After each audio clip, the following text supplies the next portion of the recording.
Pulchowk engineering क्याम्पसमा स्वतन्त्रले रचेको इतिहास, राप्रपाले गर्यो आन्दोलनको घोषणा, नेतृत्व लिङ्गदेनले गर्ने, एसइईको परिचयबाट बाहिरिएको मधेस सरकारको घोषणा, 25 करोड रुपियाँसहित पक्राउ परेका कुसान लामा कसको भर्या हुन्, भिलेनको रूपमा गणतन्त्र स्थापनामा पूर्व राजा ज्ञानेन्द्रको भूमिका रहेको अध्यक्ष दाहाल। चैत 6 गतेको समाचार बुलेटिनमा यहाँलाई स्वागत छ। अब समाचार विस्तारमा। माओवादी केन्द्रका अध्यक्ष पुष्पकमल दाहाल प्रचण्डले गणतन्त्र स्थापनाका लागि पूर्व राजा ज्ञानेन्द्र शाहले भिलेनको रूपमा सहयोग गरेको टिप्पणी गरेका छन्। मङ्गलबार काठमाडौँमा आयोजित एक कार्यक्रममा सम्बोधन गर्दै अध्यक्ष दाहालले आफूले गणतन्त्रको निम्ति आधार तयार पारेको र तत्कालीन राजा शाहले भिलेनको रूपमा भूमिका खेलेको टिप्पणी गरेका छन्। पूर्व राजाले मूर्खतापूर्वक हिसाबले आफूलाई सहयोग गरेको भन्दै दाहालले बताएका छन्, गणतन्त्रको निम्ति आधार तयार हामीले पार्यौँ र ज्ञानेन्द्रले आफ्नो मूर्खता मार्फत पनि हामीलाई मद्दत गरेकै हो। उनले धेरै मूर्खता नभएको भए पनि अझै केही वर्ष उनले 7 राजनैतिक दलमाथि पनि दमन नगरेको भए, नेताहरूले उनकै पछि लाग्छौ भन्दा पनि लात नहानेको भए अझ केही वर्ष टिक्न सक्थे। भिलेनको रूपमा ज्ञानेन्द्रको भूमिका पनि गणतन्त्रमा स्थापनामा महत्त्वपूर्ण छ। उनले भनेका छन्, अहिले पनि फेरि राजतन्त्र पुनःस्थापनाको कालबिन नाटक प्रदर्शन गरिएको अध्यक्ष दाहालको भनाइ छ। यही कदमले नेपाली जनतालाई अझ अधिकार सम्पन्न बनाउन, अझ सचेत हुन र समाजवादी क्रान्तिको यात्रा अघि बढाउन नयाँ सङ्कल्पको आधार तयार भएको उनले बताएका छन्। 25 करोड बढी रकमसहित पक्राउ परेका व्यक्ति सिन्धुपाल्चोक भोटेकोशी गाउँपालिका 1 का 43 वर्षीय कुसान लामा रहेको खुलेको छ।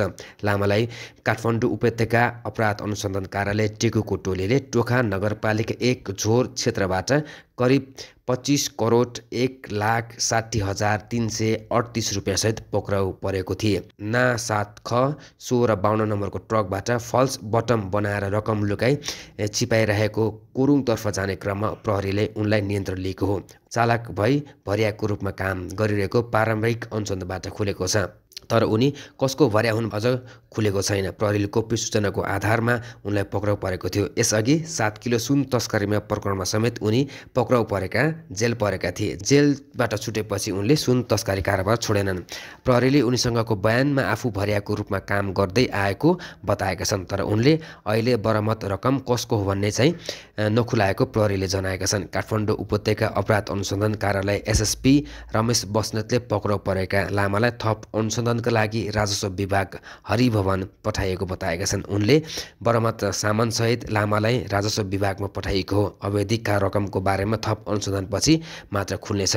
प्रहरीले उनको साथबाट उक्त रकम र एक थान मोबाइलसहित गाडी बरामद गरेको छ। प्रहरी अनुसार यसअघि राजस्व छली र सुन तस्करमा पक्राउ परेका व्यक्ति हुन्। उनी 5 वर्ष कैद भुक्तानी गरेर छुटेका थिए।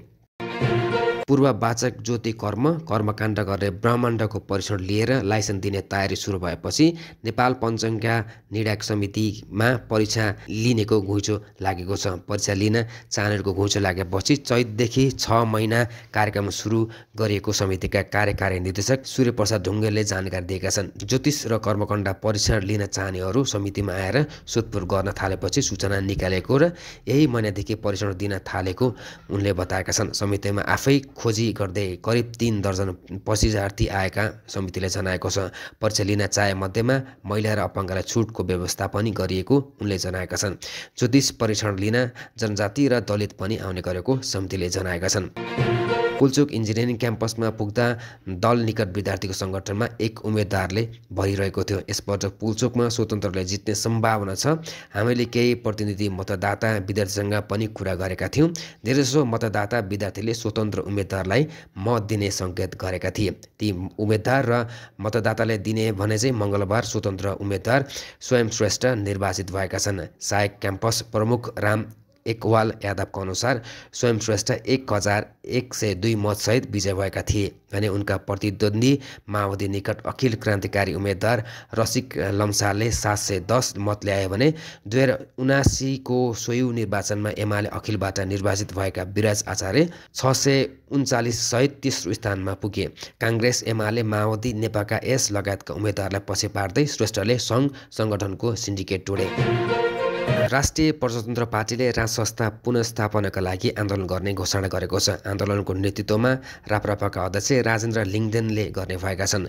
यही चैत 12 गते अध्यक्षताको नेतृत्वमा रहेको आन्दोलन मूल समितिको बैठक बस्ने प्रवक्ता ज्ञानबहादुर शाहले जानकारी दिनुभएको छ।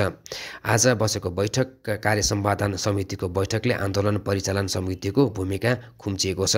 दरबारले नवराज सुविद्यालाई आन्दोलनको कमान्डर बनाएको चर्चा छ भन्ने प्रश्नमा उहाँले जवाफ दिनुभएको छ। कसले भनेको हो, चिठीपत्र कसैले फेला पार्नु भएको छ, भिडियो अडियो त्यस्तो छ भने पनि मेरो जानकारमा छैन, राप्रपालाई थाहै छैन, म त्यो समितिमा बस्दिनँ भनिसकेको छु। यद्यपि जुनसुकै शक्तिले पनि राजसंस्थाको पक्षमा आन्दोलन गर्दा राप्रपा खुसी हुने लिङदेनको भनाइ छ।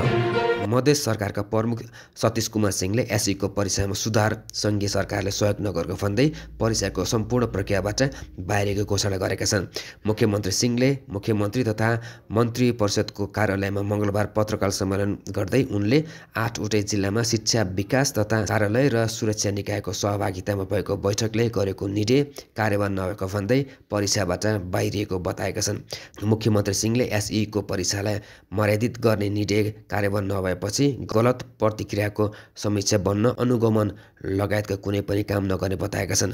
मुख्यमन्त्री सिंहले मधेसको शिक्षाको स्तर सुधार र पठन पाठनको वातावरण बनाउन चिट चोर्ने तथा चोराउने वातावरण अन्त्य नभएसम्म कठिन हुने भन्दै सङ्घीय शिक्षा मन्त्री विद्या भट्टराईलाई दिएको निर्देशन एकाएका प्रमुखले उल्लङ्घन गरेका छन्।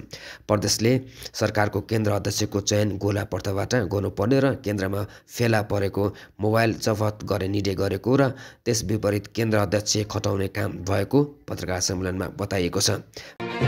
प्रधानमन्त्री एवं कुलपति केपी शर्मा ओली समक्ष काठमाडौँ विश्वविद्यालयका नवयुक्त उपकुलपति डाक्टर अच्युत प्रसाद वाग्ले पद तथा गोपनीयताको शपथ लिएका छन्। प्रधानमन्त्री तथा मन्त्री परिषदको कार्यालय सिंहदरबारबाट मङ्गलबार आयोजित कार्यक्रममा उपकुलपति डाक्टर वाग्लेले शपथ लिएका हुन्। उपकुलपति ओलीले विश्वविद्यालयको रिक्ति उपकुलपति छनौटको लागि गठित खोज तथा सिफारिस समिति संयोजक तथा सदस्यताको सिफारिसमा परेको 3 मध्येबाट डाक्टर वाग्लेलाई यो विश्वविद्यालयको ऐन 2048 को दफा 13(4) बमोजिम सोमबार नियुक्ति गरिएको थियो। ब्यास नगरपालिका 6 शान्तिटोलमा च्याउ खाँदा बिरामी परेका एकजनाको मृत्यु भएको छ। म्याग्दे गाउँपालिका 6 सरलबाङका 30 वर्षीय नारायण मगरको मृत्यु भएको जिल्ला प्रहरी कार्यालयले जनाएको छ। गत शुक्रबार राति च्याउ खाँदा बिरामी परेका 10 जना मध्येमा पोखरामा उपचारका क्रममा नारायणको सोमबार मृत्यु भएको जिल्ला प्रहरी कार्यालय प्रहरी नायक उपरीक्षक अशोक थापाले जानकारी दिनुभएको छ। उनका अनुसार बिरामी परेका 9 जनाको अवस्था खतरामुक्त छ। बारीमा उम्रिएको च्याउ खाँदा शुक्रबार 10 जना बिरामी परेका थिए। गण्डकी प्रदेशका मुख्यमन्त्री सुरेन्द्रराज पाण्डेले विदेशमा बसेर नेपालीलाई गाली गर्ने काम तुरुन्त बन्द गर्न आग्रह गरेका छन्। मङ्गलबार पालुङटार नगरपालिका 9 स्थित नवनिर्मित मोटरवेल पुल उद्घाटन समारोहलाई सम्बोधन गर्दै मुख्यमन्त्री पाण्डेले उक्त आग्रह गरेका छन्। केही भएन, केही हुन सकेन भनेर निराशाजनक कुरा मात्रै गर्ने परिपाटी बसेको छ। यसले भने नकारात्मक सोचका साथ अघि बढौँ भन्ने, स्वदेशमै पनि केही गर्न सकिन्छ, गाली मात्रै गर्ने काम बन्द गरौँ भन्दै बसेर पनि मातृभूमि प्रति कर्म पुरा गर्न सकिने उनले बताएका थिए। चालु आर्थिक वर्षको 8 महिनामा 20 वटा गैंडा मृत भेटिएका छन्। चितवन राष्ट्रिय निकुञ्ज तथा यसका आसपास क्षेत्रमा ती गैंडा मृत भेटिएका हुन्। निकुञ्जका सूचना अधिकारी अविनाश थापा मगरका अनुसार चालु आर्थिक वर्षमा मृत भेटिएका गैंडाहरू प्राकृतिक कारणले मरेका हुन्।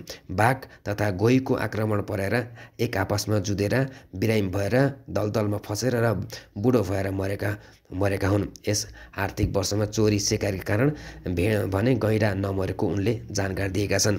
गत आर्थिक वर्षमा 21 वटा गैंडा मरेका थिए। मरेका मध्येमा 18 वटा प्राकृतिक कारणले हो भने 2 वटा चोरी सिकारी र एउटाको कारण खुल्न नसकेको उनले बताएका छन्। मङ्गलबार गाजामा इजरायलले गरेको भीषण हवाई आक्रमण परि अहिलेसम्म 220 जना प्यालेस्टिनिजको मृत्यु भएको छ। गाजाका अधिकारी अनुसार मृत्यु हुनेहरूमा गाजा क्षेत्रमा रहेका हमासका उच्च सुरक्षा अधिकारी मोहम्मद अफ पनि रहेका छन्। इजरायलले हमासमा क्षेत्रमा र उनीहरूमा बसेको सम्भावित संरचनाहरूलाई लक्षित गरी आक्रमण गरिरहेको छ। इजरायललाई हवाई आक्रमण गर्नुअघि अमेरिकी राष्ट्रपति डोनाल्ड ट्रम्पको प्रशासनसँग छलफल गरेको व्हाइट हाउसको एक प्रवक्ताले फोक्स न्युजलाई जानकारीलाई बताएकी छिन्। इजरायली प्रधानमन्त्री कार्यालयबाट जारी विज्ञप्तिमा पहिलो चरणको युद्धविराम प्रस्ताव अस्वीकार गरेकोले आक्रमण गरेको बताइएको छ।